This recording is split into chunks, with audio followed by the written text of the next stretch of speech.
Muslihat manusia tidak dapat memperdaya sang Maharatu.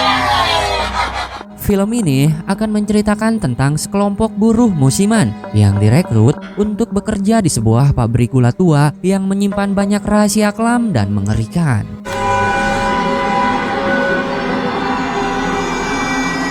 Kala itu, tahun 2003, pabrik gula yang berada di suatu wilayah Provinsi Jawa Timur biasanya merekrut pekerja musiman dari daerah yang berbeda untuk membantu menjelang proses panen dan penggilingan tebu. Di antaranya ada Fadil, Endah, Naning, Hendra, Franky, dan Dwi yang berasal dari daerah terpencil. Mereka diangkut menggunakan sebuah mobil truk.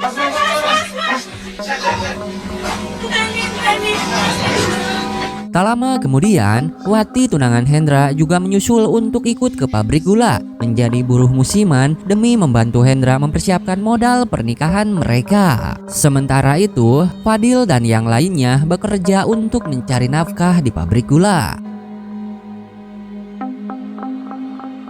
Perjalanan dengan truk menuju pabrik gula terbilang cukup jauh. Ketika mereka tiba di pabrik gula, hari sudah beranjak sore. Sehingga mereka langsung dibagi ke dalam loji atau mes yang sudah disediakan oleh manajer pabrik gula, yaitu Bu Marni. Yang sudah dapat nomor loji, langsung masuk loji masing-masing. Endah, Naning, dan Wati mendapatkan satu loji yang sama. Dalam loji itu juga ada buruh dari kampung lain yang bernama Rani. Sementara Fadil, Hendra, Franky, dan Dwi dikumpulkan dalam satu loji yang letaknya tidak jauh dari loji Endah, Naning, dan Wati. Ketika jam sudah menunjukkan pukul 9 malam, Endah yang keluar kamar mendengar suara sebuah peluit panjang berbunyi. Pada saat yang sama, ia merasa ada seseorang yang telah keluar dari dalam lojinya. Kemudian, ia melihat bayang-bayang sosok berjalan menjauh dari lojinya menuju ke arah pabrik.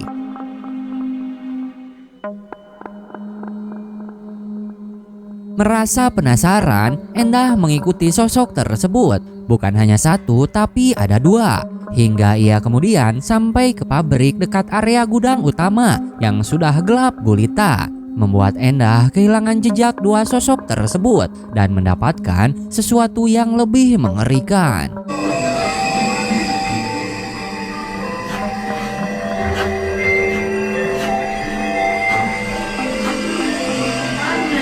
Di sana ia malah mendengar sayup-sayup lantunan gamelan. Endah pun beralih mengikuti suara tersebut. Sampai kemudian ia tiba di sebuah gudang tua yang pintunya tertutup. Tapi Endah yakin suara gamelan datang dari dalam gudang itu dan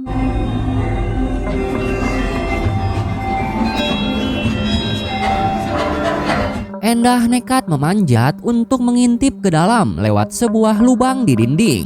Ia kaget dan heran mengapa ada pagelaran wayang kulit di dalam sebuah gudang. Baru juga melihat dan berupaya mencerna hal mistis tersebut, Endah menyadari suara gamelan berhenti. Saat ia memeriksa sebabnya, Endah mendapati semua penghuni yang tampak seperti manusia dengan pakaian adat Jawa lawas itu sedang menatap ke arahnya.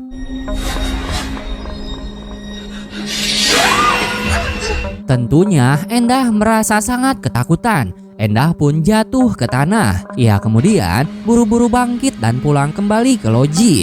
Beruntung ia tidak ditangkap sosok hitam tinggi besar, yaitu Dalboh. Dalboh adalah sosok makhluk bertanduk atau demit yang paling tinggi, yaitu sekitar 3 meter.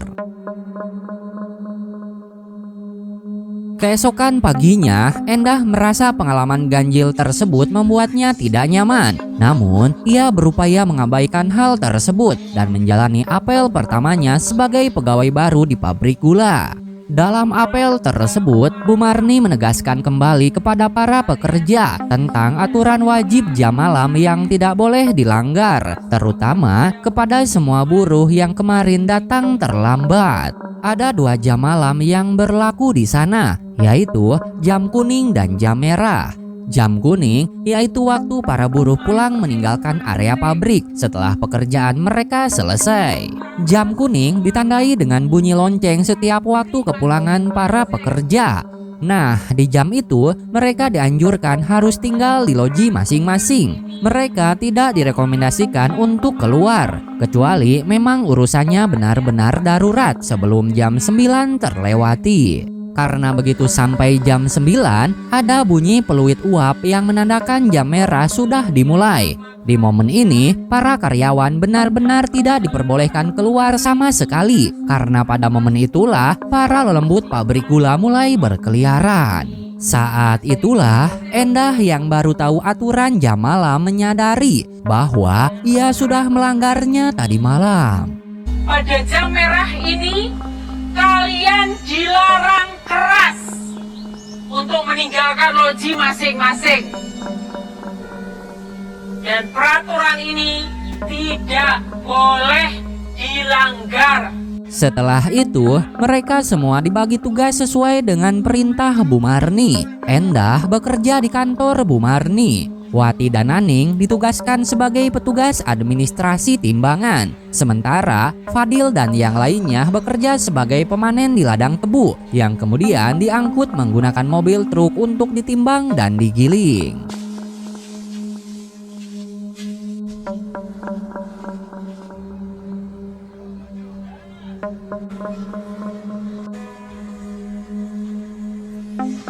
Di hari pertamanya bekerja, Fadil hampir kehilangan nyawanya karena tiba-tiba seekor king cobra muncul di hadapannya saat memanen tebu. Entah ular asli atau jadi-jadian, yang pasti ular itu sangatlah berbahaya.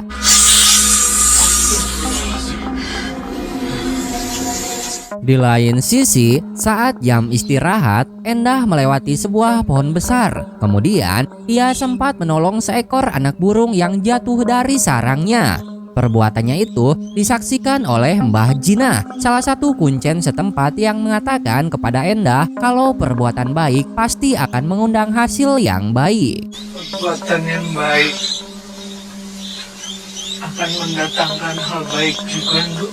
Sementara itu, para karyawan laki-laki tampak bergosip mengenai kebakaran besar yang terjadi 7 tahun lalu di gudang barat. Tiba-tiba, pintu di gudang terkunci. Semua yang terjebak di dalamnya mati terbakar hidup-hidup. Gara-gara mereka semua sering kelayaban di malam hari dan mabuk-mabukan. Rupanya, insiden itulah yang membuat pihak perusahaan memberlakukan aturan jam kuning dan jam merah supaya kejadian serupa tidak terulang kembali. Entah ketakutan atau bagaimana mendengar ceritanya, Hendra langsung pergi begitu saja meninggalkan kawan-kawannya.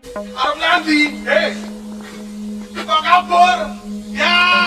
Kembali ke Endah, di mana saat ia sedang bekerja lembur sendirian di kantor Bu Marni, ia merasa ada sosok makhluk yang sedang mengawasinya. Kemudian tiba-tiba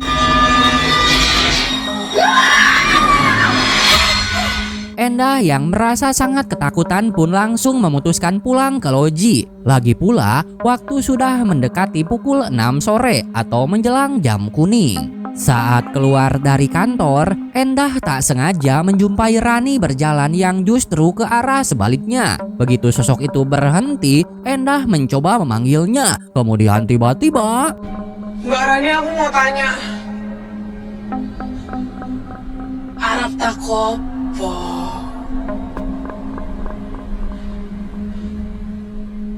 Tadi malam Mbak Rani keluar dari loji.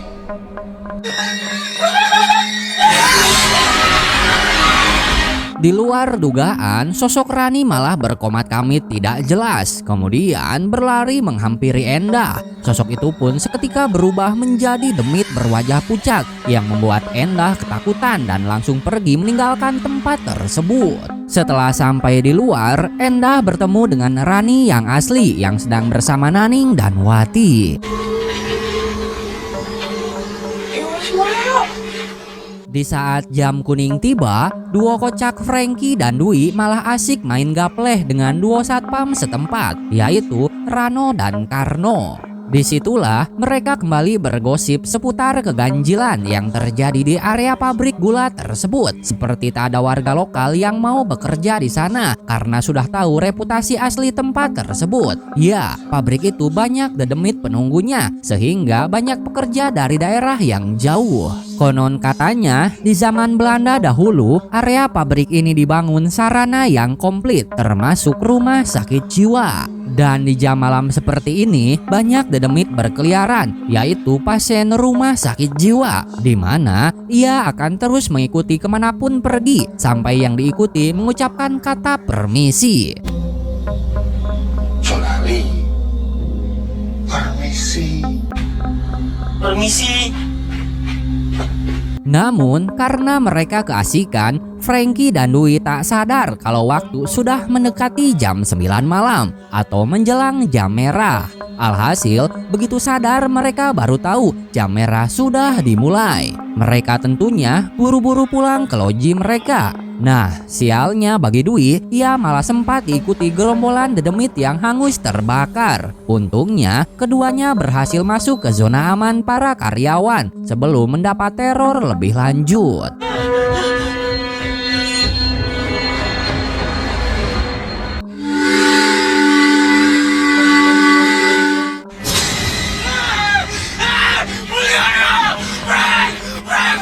Scene kemudian berpindah ke Naning, di mana saat ia sedang buang air kecil dalam kamar mandi, mendadak lampu mati. Tiba-tiba tanpa ia sadari, puluhan dedemit korban kebakaran mengawasinya dari belakang dan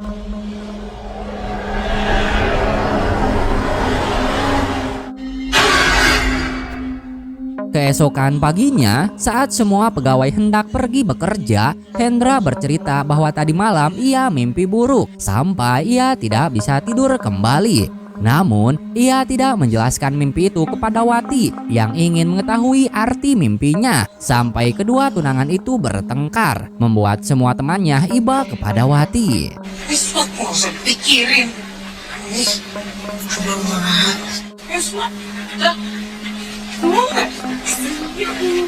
Setelah itu, Endah hendak pergi ke stasiun timbangan untuk mengantarkan dokumen. Kemudian, Rani yang kebetulan juga akan pergi ke tempat itu menawarkan bantuan kepada Endah. Setelah beberapa langkah maju ke depan, Endah kemudian berbalik dan mendapati Rani bertingkah aneh. Ia sengaja jongkok sambil membereskan dokumen dengan senyuman mengerikan di wajahnya. Di saat yang sama, kereta pengangkut tebu melaju ke arahnya. Kemudian tiba-tiba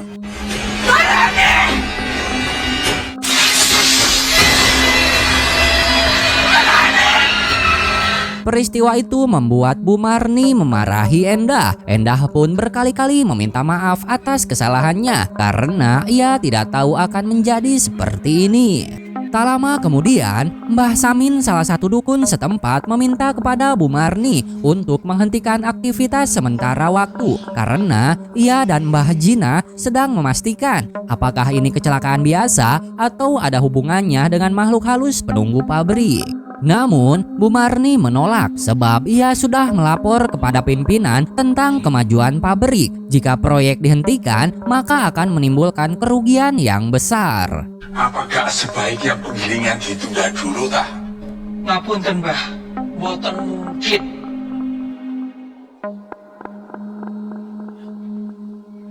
Endah dengan wajah penuh penyesalan bertemu dengan Fadil ketika hendak kembali ke loji. Saat itu, Endah bercerita kepada Fadil bahwa ia telah melanggar peraturan jam merah sebelum ia mengetahui ada peraturan yang diberlakukan seperti itu di tempat ini. Membuat Endah beropini bahwa mungkin saja peristiwa aneh yang terjadi akhir-akhir ini akibat perbuatannya itu.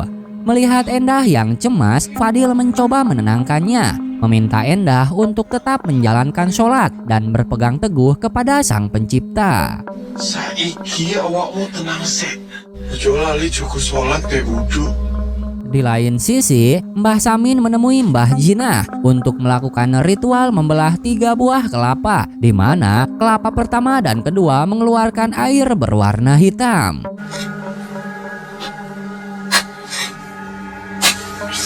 Kemudian tampak seekor kelabang keluar dari kelapa terakhir. Padahal seperti yang kita ketahui, mustahil ada hewan di dalam situ. Sehingga ritual ini pun meyakinkan kedua dukun itu bahwa kecelakaan sebelumnya merupakan salah satu dari sekian tanda yang diketahui, yaitu ciri-ciri kemarahan dari Maharatu Demit, penguasa kerajaan gaib yang menguasai kawasan pabrik tersebut. Masalahnya kini, penyebab amarah para makhluk halus itu sendiri belum terungkap dengan pasti.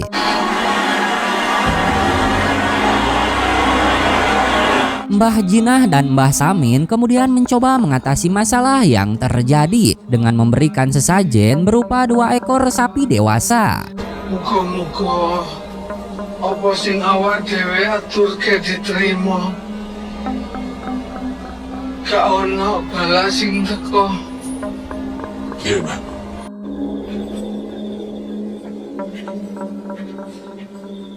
Setelah sampai di loji, Endah masuk ke kamar Rani untuk meminta maaf. Terlihat Rani sedang duduk membelakanginya. Namun dari balik cermin bukanlah Rani yang ia lihat, melainkan sosok dedemit yang menakutkan. Kemudian tiba-tiba, Mbak,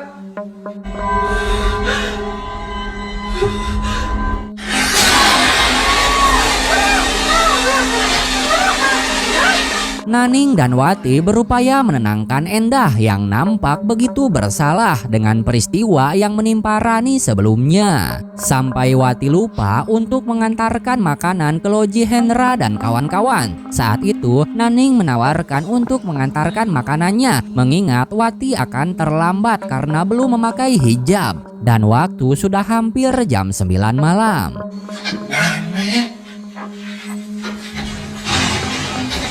Di sana, Naning disambut oleh Frankie. Frankie yang tergila-gila dengan Naning merasa sedang bermimpi. Naning datang membawa makanan untuknya, sehingga meminta kepada Dwi untuk memukulnya. Dan Ngapa sih, Meng? Antem aku. Ya apa sih? Berarti gitu tuh mimpi. padahal makanan itu untuk Hendra dari Wati. Kemudian Fadil meminta kepada Naning untuk segera pulang ke lojinya sebelum jam 9 malam. Sebelum sampai loji, peluit uap pun berbunyi. Naning sempat diikuti oleh gerombolan dedemit yang hangus terbakar. Untungnya, Naning segera masuk ke dalam loji sebelum mendapat teror lebih lanjut.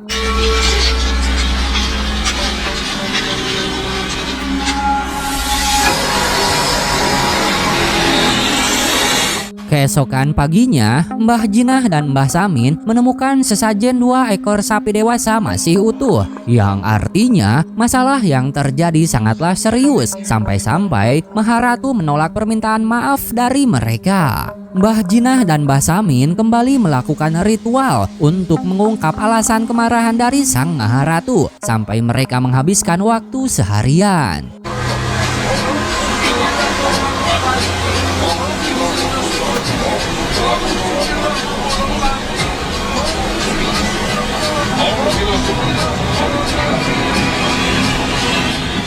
Scene kemudian berpindah kepada Fadil, di mana saat ia sedang beristirahat selepas bekerja seharian, ia merasakan ada makhluk halus yang sedang mengawasinya. Kemudian tiba-tiba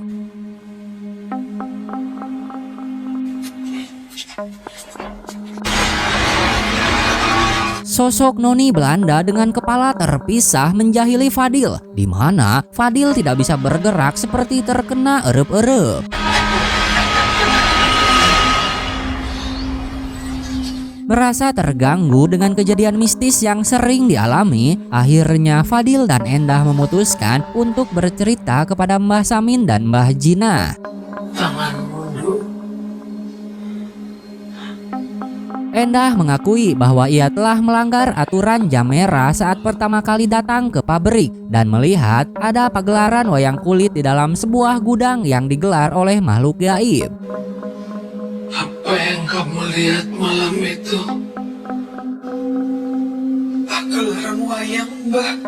Hal itu ia lakukan karena mendengar seseorang keluar dari loji dan mencoba membuntutinya. Sialnya, ia malah kehilangan jejak saat di area gudang utama dan berakhir menemukan sesuatu yang lebih mengerikan. Untungnya, menurut Mbah Jina, sekedar keluar saja sebenarnya tidak berdampak apa-apa karena aturan itu diadakan supaya para buruh tidak menjumpai dedemit yang gentayangan pada saat jam merah. Sebenarnya himbauan jam malam itu supaya buruh-buruh tidak melihat mereka, para penghuni kerajaan demit, seperti yang kamu lihat di pagelaran wayang itu. Jadi, ada perbuatan lain yang lebih besar di area terlarang, sehingga mengundang murka dari Maharatu yang saat ini belum terungkap. Kemudian, Mbah Samin bertanya kepada Fadil apa yang dilihat dari mimpinya. Karena menurut Mbah Jina, Fadil yang rajin ibadah memiliki ilmu kebatinan. Mungkin saja mimpi dari Fadil adalah sebuah petunjuk. Fadil menjelaskan bahwa dalam mimpinya ia melihat ada 2 orang pergi ke gudang barat. Ia pikir salah satunya adalah Endah. Namun Endah menyangkalnya. Ia hanya sampai di area dekat gudang utama ketika melihat pagelaran wayang kulit. Berarti ada 2 orang lain yang ke gudang barat. Dari pernyataan itu, Mbah Jinah menyimpulkan bahwa ada orang lain yang masuk ke gudang barat, yaitu gudang yang sangat terlarang. Mbah Jinah kemudian membawa Endah dan Fadil ke area gudang barat. Di sana, Mbah Jinah menjelaskan bahwa gosip mengenai kebakaran besar yang terjadi 7 tahun yang lalu di gudang barat ini benar-benar nyata. Gudang terlarang ini seharusnya tidak boleh didatangi lagi oleh siapapun. Gudang barat ini tempat kebakaran besar terjadi waktu itu. Gudang terlarang yang seharusnya tidak boleh didatangi lagi oleh siapapun. Untuk mengungkap siapa pelakunya, Mbah Jinah dan Mbah Samin kemudian melakukan ritual kuda lumping. Mbah Jinah mencekik leher Mbah Samin menggunakan pecut hingga kerasukan makhluk halus. Mbah Samin yang kerasukan itu mengatakan kalau manusia dan jin tidak akan pernah bersatu. Janjinya hidup rukun bersama, siapa yang melanggar pasti mereka akan meninggoy. Manungso, nanjing, angkon bareng, nangramikit. Janji urip rukun ketuhanan. Sopo siningkar janji, mati.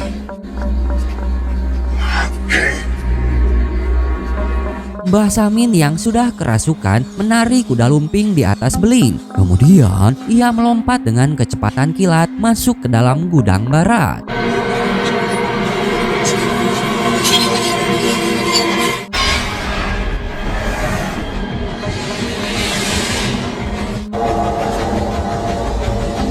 Sebuah gudang di mana pada zaman Belanda sering terjadi kecelakaan, sehingga mereka mengikat perjanjian dengan Maharatu pemimpin kerajaan Demit supaya tidak saling mengganggu. Sejak saat itulah gedung ini menjadi tempat keramat. Kemudian 7 tahun yang lalu sekelompok buruh musiman melakukan hal ceroboh di tempat ini yang menyebabkan amarah penghuni kerajaan Demit sehingga kebakaran terjadi. Setelah itu gudang ini benar-benar ditutup.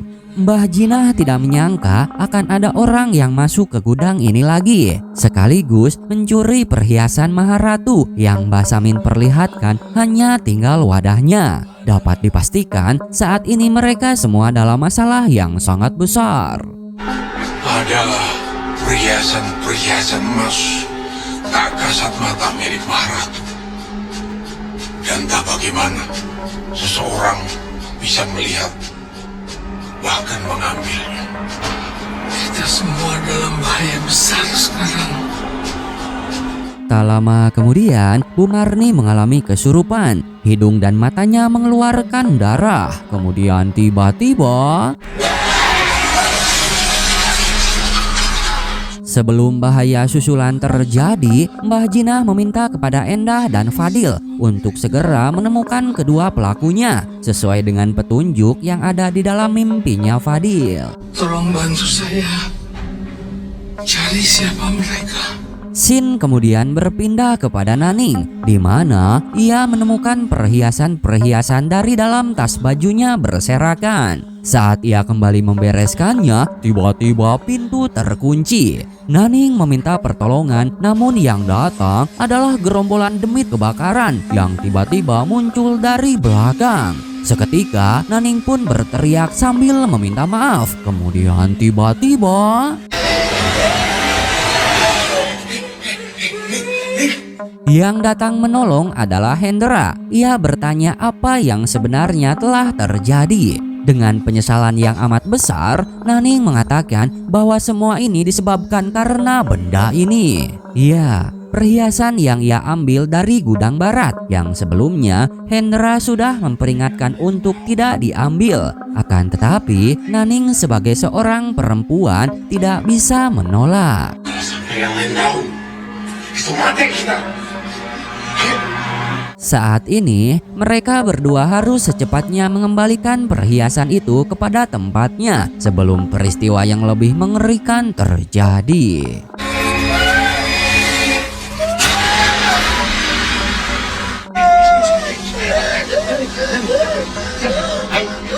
Di lain sisi, Wati sedang mempersiapkan makan malam di loji laki-laki. Ia sangat cemas menunggu kedatangan Hendra yang dimintanya untuk menjemput Naning yang sampai saat ini belum kembali. Saat Wati keluar dari loji, ia melihat kedatangan Endah dan Fadil yang sedang menuju loji wanita. Endah kemudian menemukan beberapa perhiasan yang tertinggal di teras loji. Namun, mereka tidak menemukan keberadaan Hendra dan Naning.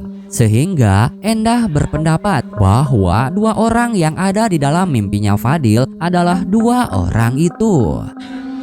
Ojo-ojo Hendra mbek Naning pelakone. Fadil segera menjelaskan kepada Wati, Frankie, dan Dwi bahwa kejadian-kejadian aneh yang selama ini terjadi karena ada yang mencuri perhiasan yang merupakan benda keramat penunggu pabrik. Wati masih belum mengerti dan tidak percaya bahwa calon suaminya itu adalah seorang pencuri. Namun untuk lebih pastinya, mereka harus segera menemukan keberadaan kedua orang itu. Fadil kemudian meminta Frankie dan Dwi menemui Satpam Rano dan Karno untuk meminta bantuan mencari Hendra dan Naning. Sementara Endah dan Wati diminta kembali menemui Mbah Samin dan Mbah Jinah ke gudang barat untuk mengembalikan perhiasan yang tertinggal. Sementara Fadil akan keliling ke tiap loji. Siapa tahu ada yang melihat dua orang yang sedang mereka cari.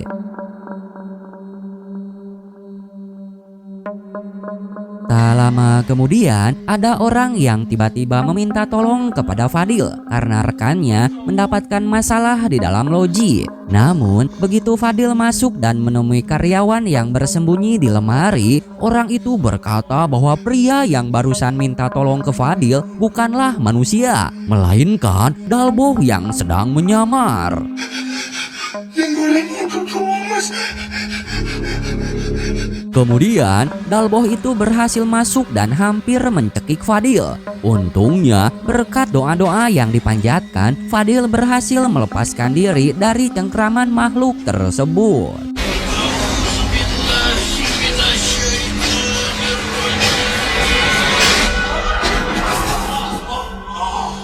Setelah menyelamatkan karyawan yang bersembunyi, Fadil meneruskan pencarian. Tanpa sadar, ia terus diikuti oleh gerombolan dedemit yang hangus terbakar.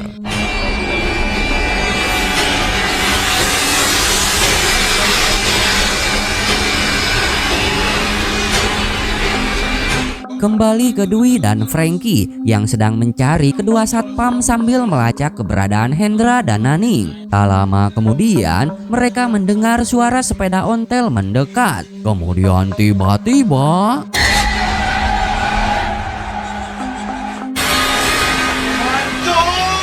Bantu bolong! mereka berdua langsung berlarian kocar-kacir melihat Dedemit yang sedang mengendarai sepeda itu. Sampai kemudian mereka bertemu dengan Dedemit lain yang terus muncul di hadapan mereka saat berupaya untuk kabur. Dapat dipastikan Demit itu adalah hantu pasien rumah sakit jiwa seperti yang diceritakan oleh kedua satpam saat mereka bermain gaple. Mereka pun teringat pesan dari Karno untuk mengucapkan kata permisi. Namun Demit itu hanya diam membelakangi mereka sambil ngompol. Kemudian tiba-tiba, Yang sewu, kulo nuwun. Wi, kok Demite sing ngompol, Wi? untungnya Demit itu tidak lagi mengikuti. Mereka berdua pun langsung bertemu dengan Fadil. Kemudian memutuskan untuk tidak berpencar lagi karena takut banyak Demit yang sedang berkeliaran. Di lain sisi, Naning dan Hendra berpapasan dengan Satpam Rano dan Karno. Mereka berdua diminta untuk kembali ke loji masing-masing karena sudah masuk jam merah. Namun, mereka malah pergi ke arah pabrik barat. Kedua satpam itu pun menyimpulkan bahwa dua orang yang mencuri perhiasan adalah mereka itu, sehingga membiarkan kedua orang itu untuk mengembalikan perhiasan ke tempat asalnya. Kita belum sempat mencari pencurinya. Udah datang sendiri. Singkatnya, Naning dan Hendra sudah sampai di gudang barat, di mana kedua dukun sedang menunggu mereka berdua untuk mengembalikan perhiasan yang dicuri. Tak lama kemudian, Endah dan Wati juga tiba di sana untuk memberikan perhiasan yang tertinggal. Kenapa harus nyuri, Mas? Karena tuntutan ibu. Seketika itu, Wati langsung marah kepada calon suaminya itu. Kenapa sampai mencuri? Padahal menikah dengan sederhana pun tidak masalah baginya. Kemudian, Mbah Jinah bertanya kepada kedua pelaku apa yang telah mereka berdua perbuat di tempat ini sampai bisa melihat perhiasan milik Maharatu, karena orang biasa tidak akan bisa melihatnya. Apa yang sudah kalian lakukan? Dengan perasaan menyesal, Naning pun mulai menceritakannya. Ya, di malam pertama mereka tiba, Naning dan Hendra rupanya diam-diam pergi ke gudang barat untuk melakukan hubungan intim tanpa sepengetahuan para karyawan lainnya. Mereka sendiri rupanya merencanakan itu sejak keberangkatan di hari pertama. Wow, diperlihatkan adegan buka-bukaan memperlihatkan tubuh Naning yang begitu seksoy. Namun mimin sensor, bahaya euy takut kena ban.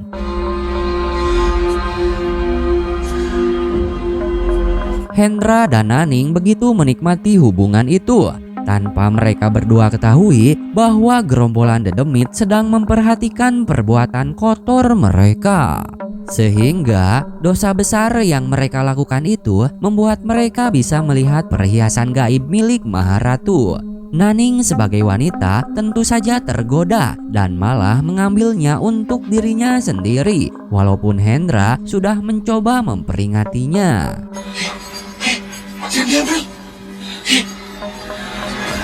Hal itulah yang memicu amarah Maharatu hingga ia dan para bawahannya sampai menebar teror ke semua pegawai pabrik yang bahkan telah menyebabkan jatuhnya korban jiwa. Begitu hancur perasaan Wati setelah mengetahui peristiwa itu. Ia tidak menyangka calon suaminya selingkuh dengan sahabatnya sendiri. Begitu pula dengan Frankie, walaupun dalam film ini ia berperan sebagai karakter konyol, namun ia yang sangat tergila-gila dengan Naning begitu marah kepada si Hendra. Kau nggak ngerti.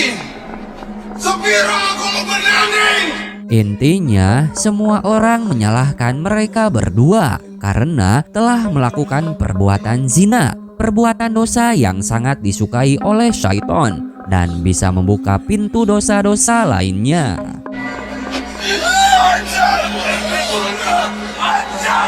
Wati yang begitu depresi pergi meninggalkan tempat kejadian. Kondisi psikologisnya yang sedang tidak stabil membuat Demit sangat mudah untuk merasuki tubuhnya.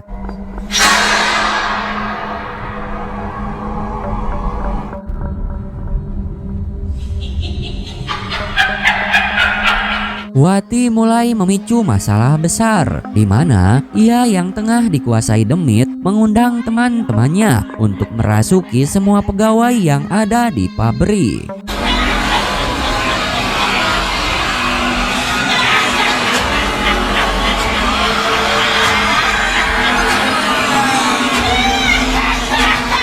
Mbah Jinah kemudian berupaya untuk mengeluarkan Demit yang menguasai tubuh Wati. Namun Demit itu sangatlah murka sampai Mbah Jinah kewalahan. Tak lama kemudian Endah juga mengalami kesurupan. Ia berperilaku seperti seorang dalang yang sedang memainkan wayang kulit. Wiwit rikala semono papan iki dadi papan kang wingit. Kemudian Endah mendapatkan penglihatan ke masa lalu, yaitu menyaksikan pagelaran wayang dan reog yang digelar di ladang tebu. Namun ada suatu peristiwa yang lebih parah dari itu.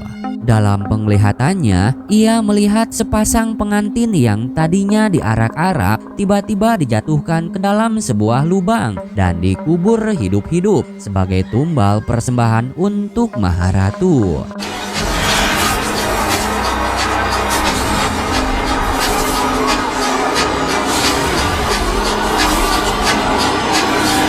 Setelah Endah diperlihatkan hal itu, semua dedemit keluar dari tubuh Endah dan juga yang lainnya.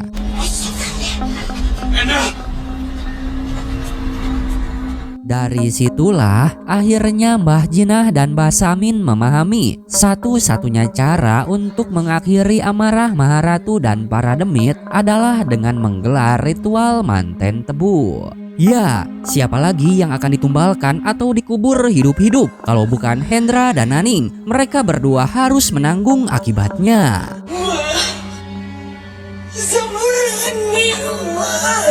Walaupun Naning sudah memohon-mohon untuk dimaafkan, namun tak ada pilihan lain. Hendra dan Naning kemudian didandani layaknya pengantin dan meminta kepada Rano dan Karno untuk mempersiapkan arak-arakan. Bantu saya menyiapkan arak-arakan. Ayo dong.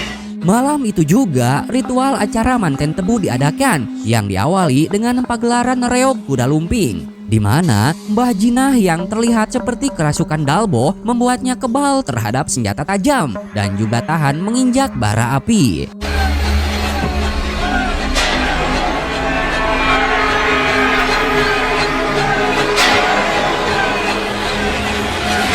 Dalboh juga dihadiahi persembahan, yaitu seekor sapi.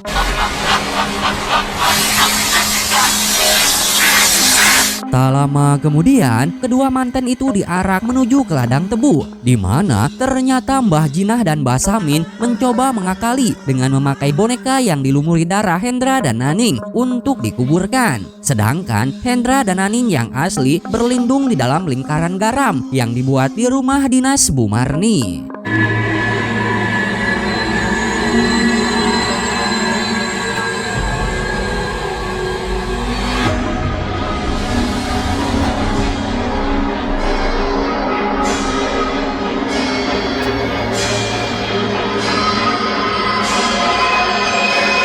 Sialnya, cara itu tak mempan pada Maharatu karena Dalboh yang saat itu merasuk ke dalam tubuh salah satu dukun itu berkata kalau raja mereka tak bisa ditipu.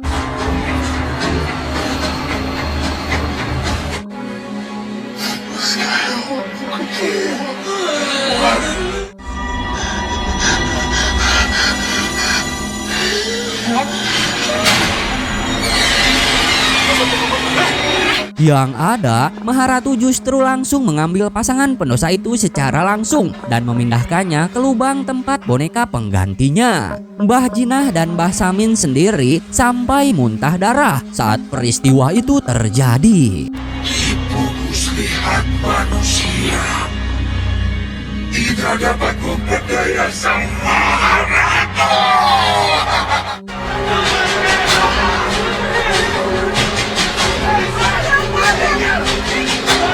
Dan benar saja, Naning dan Hendra akhirnya benar-benar tewas terkubur setelah dipindahkan oleh Maharatu. Sedangkan bonekanya justru muncul di dalam rumah dinas Bu Marni.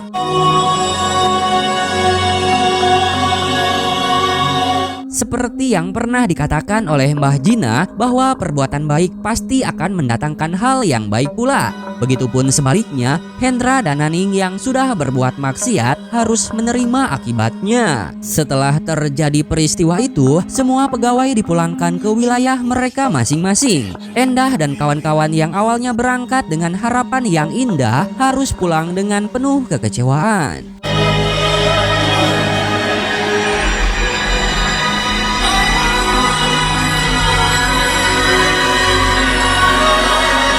Di akhir film ada sesuatu yang menarik. Hantu demit yang terus mengikuti Endah sejak awal adalah Nyiulingi, sosok demit baik yang melindungi Endah dari ancaman demit lainnya. Namun nahasnya, ia terus mengikuti Endah walaupun Endah sudah meninggalkan pabrik gula.